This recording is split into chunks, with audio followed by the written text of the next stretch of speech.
The Commission sets out 50 recommendations on how Scotland can reach its full potential with independence. I took those recommendations to our party's biggest ever national assemblies, 3 national assemblies around the country, and that process helped to define and shape the proposal before you today. Conference, this party is at its best when we debate respectfully as friends how best to transform our nation through independence. The way that we conduct this debate should be an advert for the passionate but tolerant and inclusive Scotland that will appeal to those who have still to decide to vote yes. What a refreshing antidote that will be to the doom and gloom of the Brexit debate. Brexit demonstrates not only that Scotland can and should become independent, but that we must become independent. So let me turn then to the substance of the resolution which sets us on that course. It's in 3 parts. First of all, I think we can all agree we must become an independent country to reach our full potential. We have to match the success of other similar-sized independent nations the world over, and that should just be the beginning of our ambition. The 12 similarly sized advanced economies considered by the Commission have GDP rates 14% higher than ours. Why is that? We lack nothing that they have. In fact, we have much more very often than they do. What they do have, though, is independence. Secondly, we have to become an independent country to break free from the economic mismanagement of successive Westminster governments. Now, we are told we have a notional deficit today because we are part of the UK. And what the unionist parties pretend not to understand is that that notional deficit is an argument for change, not an argument against change.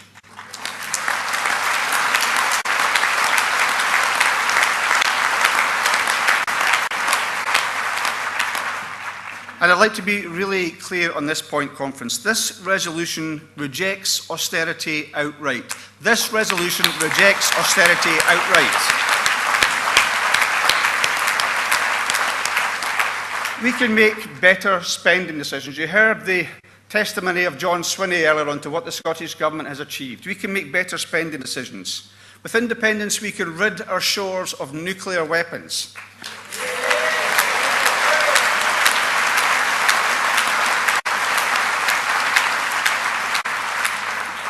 We can invest our oil revenues for future generations, and we can end forever being subjected to a government we did not vote for, and of course the Tory obsession that comes with it, of hammering the poor and robbing public services to fund tax breaks for the richest. This resolution will help us put people first, and it will help us as well to tackle the scourge of inequality and build a better new Scotland. The resolution also recognises our shared history with the rest of the UK and our future as friendly neighbours. As the 2014 referendum established, Scotland will become independent with 0 debt. But there is a fair negotiation to be had over debts and assets, and we should make our contribution. Conference, we are not the ERG. We don't seek to leave a union and not pay our bill on the way out the door. The benefits of Scotland...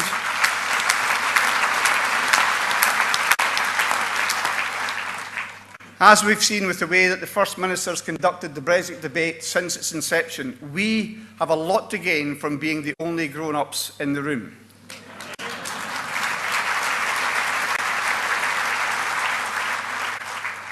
And finally, delegates, and I think this might come up during the debate, to underpin these ambitions, we want this party's policy to be to establish an independent Scottish currency.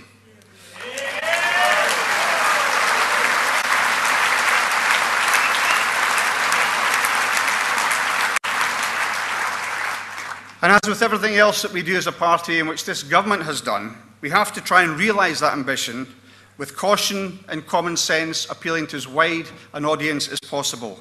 The transition to an independent currency must be guided by the best interests of our people and our economy. So until we can establish our own currency safely and securely, we will continue to use the pound. That is common to each of the amendments also. What's at debate is a question of timing. And that doesn't stop us from laying the groundwork during transition and in the early years of independence, building the institutions that we'll need, such as a central bank, with the expertise to inform that safe, secure transition to an independent currency. And we should take the 6 sensible tests that the Commission recommends as our guiding approach. They are achievable. It's ridiculous to say that they're not achievable, and they provided much needed stability in transition. And crucially, and I don't know how anybody in this party can oppose this, it will be for an independent, sovereign Scottish Parliament to have the final say on this decision.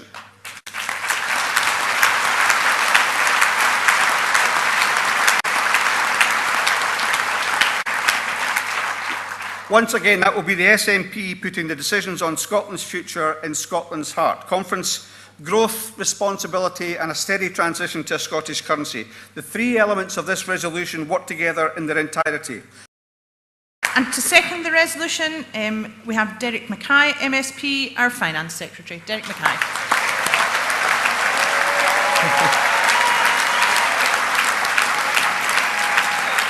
Our currency proposition is simple. On day one, the currency will be the pound, because it's our pound too.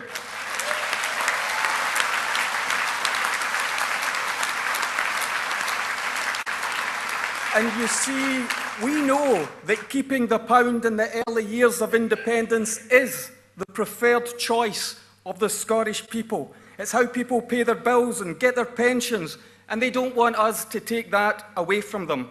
And no UK government can threaten to do that.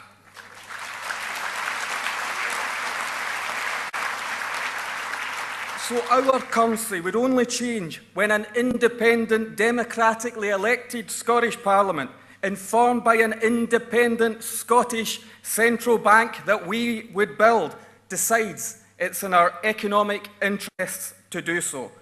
But we don't have the choice if we don't have independence. That's why we need independence.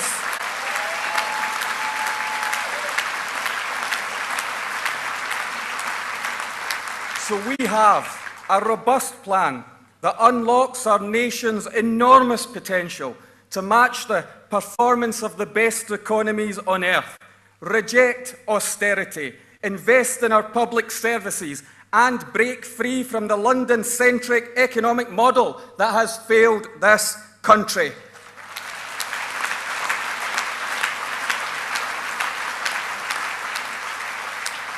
This is a plan that will deliver an independent currency when the time is right, but allows us to focus on building our nation, firing up our economy, tackling inequality, and lifting our people out of poverty.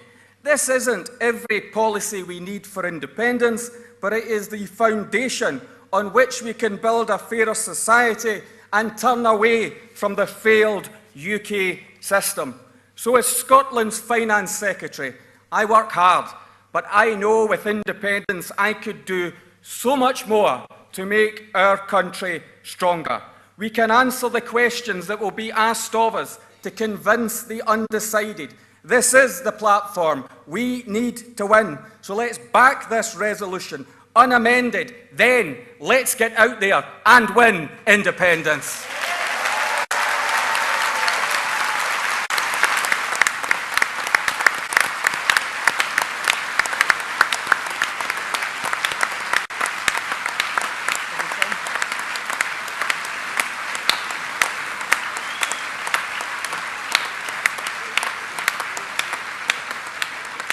Thank you, Derek.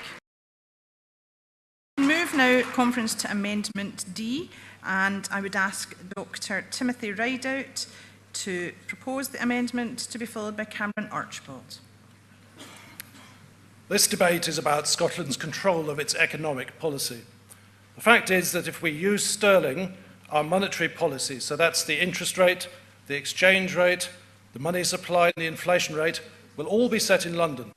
And our scope for fiscal policy, so what we tax and spend, will be limited. Worse, there will be no lender of last resort in Scotland and no viable insurance of bank deposits. Paying out the Scottish depositors of even a small bank like the Clydesdale would cost 30 billion in currency we do not have, which would be about half the revenues of the Scottish government for a year. The result is clear. We would not have real independence, we would have risk, and EU rules mean that without your own currency you can't rejoin the EU. So let's discuss the tests. Test 1. Deficit and debt. Well, as has already been said this afternoon, we don't have any debts as that's not allowed at the moment. And if we borrowed 12 billion a year for 15 years, we would just reach the average debt level of an EU member country. So where's the problem that this test addresses? Test 2, a credible central bank. The job of a central bank is to issue and manage a currency. If there is no currency, it's not a central bank, and it can't be credible. So this is a catch-22 test. Test 3, does it meet the needs of the people and business? The only difference is the picture on the banknote and a new name. Your wage is the same, the prices in the shops are the same, it's all voluntary anyway. So why would it not meet our needs? Reserves, test 4. Seriously? We're going to get rid of the JERS deficit, run a surplus to put savings into a reserves piggy bank, while austerity crashes the economy and the SNP is booted out of government. The test is also irrelevant, as the new currency will not be handed out for free. Every new note issued has to be bought with sterling handed in to the equivalent amount. The currency actually starts automatically with 100% reserves. That could be 50 billion. That's 5 times what Finland has, and it's actually more than the 55 billion US dollars that the Bank of England has. Test 5, does it fit our trade patterns? 50% of food and drink goes to the EU, 6% of whiskey goes to the UK. If you know what this test is about, send me an email. Test 6, have we decoupled from the UK business cycle? We certainly should ditch UK mismanagement, but we never will do that by using sterling and having our policies decided for us in London.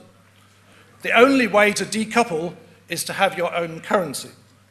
So to conclude, and slightly misquoting Macbeth, if 'twere done, then 'twere best done quickly.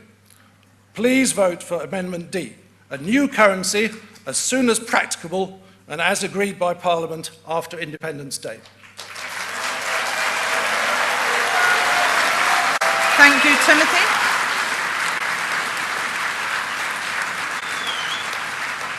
If I can call on Cameron Archibald to second the resolution. Cameron is a first-time speaker. And if I can ask Chris Stevens and Christopher McElhenney to make their way to the platform. Cameron.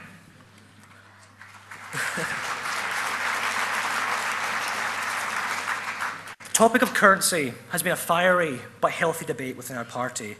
And I think we can all agree that it is 1,000 miles ahead of the toxic infighting within the Labour and the Conservative parties over Brexit. Yet it is a debate that must be addressed, and all sides have made valid arguments. A large group of economic experts have already shown strong opposition to sterlingisation. This includes a Nobel Prize winner and economist, Professor Joseph Stiglitz. There are real dangers of handing over powers and influence over our interest rate, exchange rate, money supply and inflation rate to the UK, which brings forward a major question.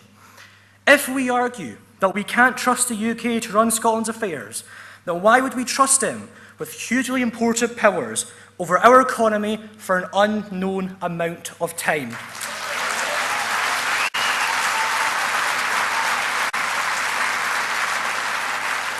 Sterlingisation is effectively the same argument we used in 2014 when George Osborne rejected a currency union.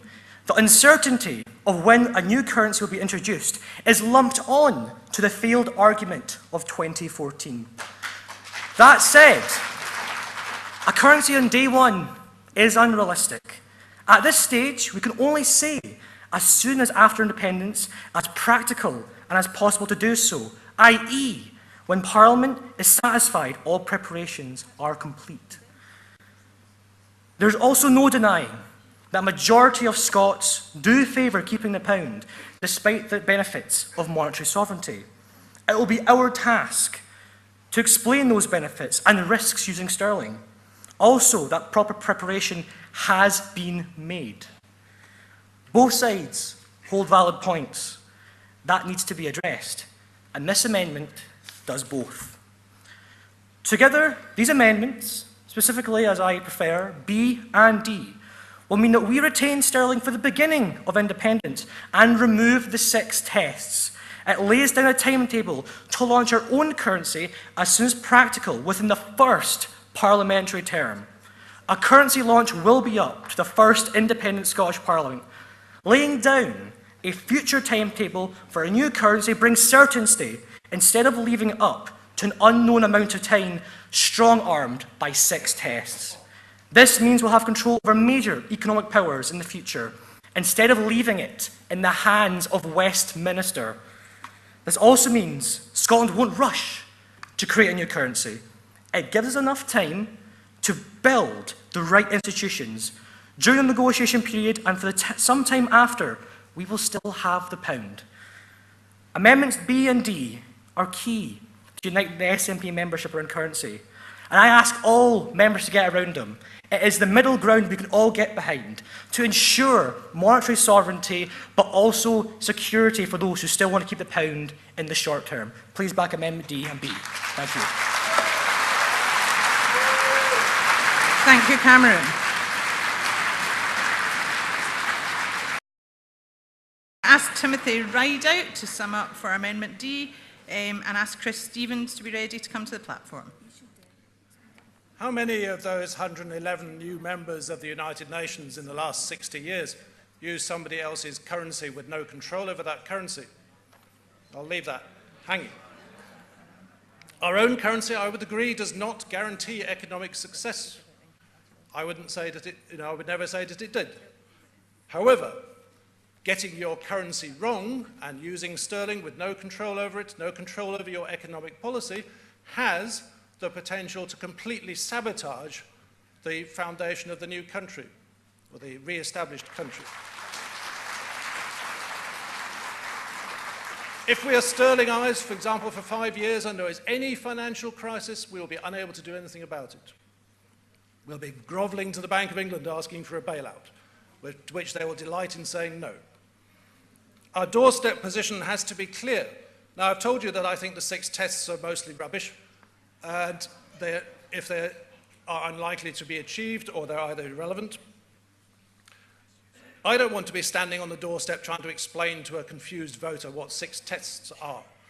I want to be standing there saying we will continue to use sterling until such time as it is the earliest practicable date for introducing our own currency. And I hope that that will be a very short date, but I agree that that is up to the Parliament at the time.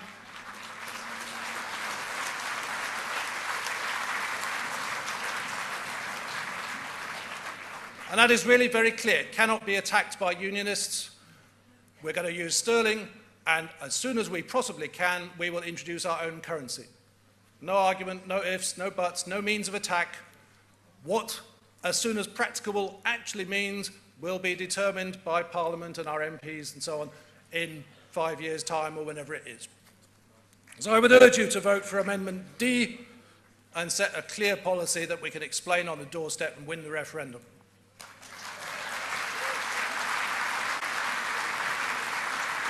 Thank you, Timothy. And if I can now ask Keith Brown, MSP, to sum up for the resolution.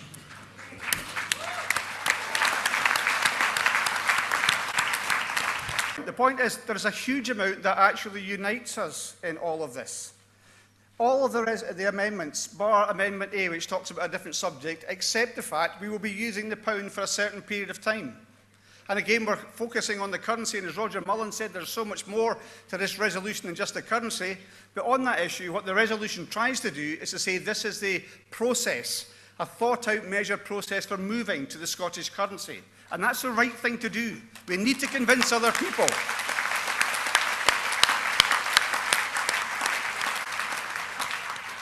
Conferences, a huge amount of effort went into this from quite a number of people over a long period of time. 1 or 2 people have said, let's have more time.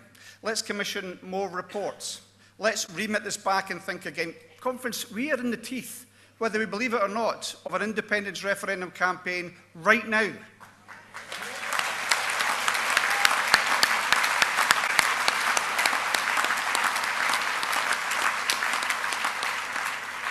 We need right now to have a credible proposition on our economic policy, not least because it leads on to so many other policies which you have yet to discuss to fill out that platform. This is not an academic process. Somebody said earlier on, conferences make these decisions and that's the end of them. People are watching this. You can see the media that's here today. As somebody else said, better together two will be sharpening their knives. Of course we know that. It doesn't matter what we do today, they're going to be attacking us. What's important is not better together too, not necessarily making ourselves feel even better or more committed to independence because we are committed to independence. It's bringing across the people that we need to actually deliver that independence. That's why we have to accept this resolution. Please support the resolution unamended. Thank you, Keith.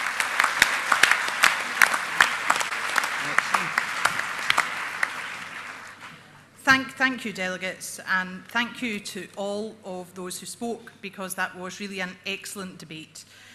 We'll now move on to the voting in the debate, and we will begin with Amendment A.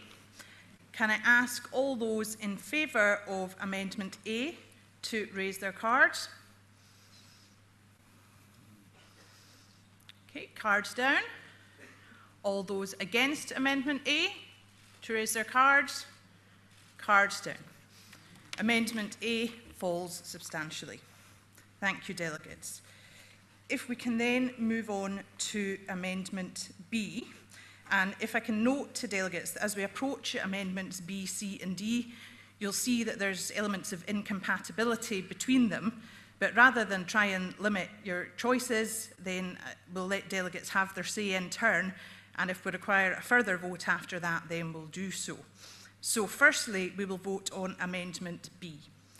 So delegates, all those who are in favour of Amendment B, can you please raise your cards? Thank you. Cards down. All those against Amendment B, please raise your cards. Thank you. Cards down. Amendment B falls substantially. So thank you, delegates. We will now move on to Amendment C. So if I can ask all those who are in favour of Amendment C to please raise your cards. Thank you. Cards down. If I can ask all those who are against Amendment C to please raise your cards. Thank you. Cards down. Amendment C falls substantially. If we can move on then to Amendment D. If I can ask delegates who are in favour of Amendment D to please raise your cards. Thank you. Cards down. If I can ask those against Amendment D to please raise your cards. Thank you. Cards down. I think Amendment D. Okay. Thank you, delegates. I think we'll go to a count in that situation, so if you can give us a minute to get stewards in place and we'll be right with you. Okay, delegates, could we have a little bit of quiet, please? So, can we ask again for all of those who are in favour of Amendment D to raise your cards, please? And keep them raised while people count them, please. Okay, thank you, delegate. Cards down. And if I can ask all those who are against Amendment D to please raise your cards and keep them raised, please. This is good for your arms.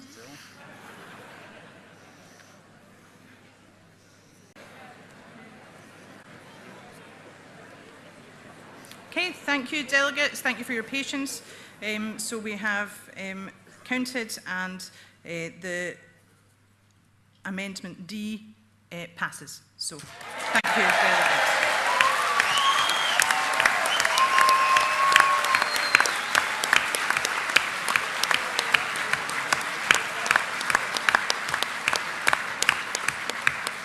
So thank you for your patience while we did that, delegates. If we can move on now to the remit back to vote on that. So if I can ask all those in favour of the remit back to please raise your cards. Okay, cards down. All those against the remit back to please raise your cards. Cards down. The remit back is rejected overwhelmingly. And if we can now move on to vote on the resolution as amended, can I ask all of those in favour of the resolution as amended to raise their cards? And that looks to me to have passed unanimously. Thank you very much, delegates.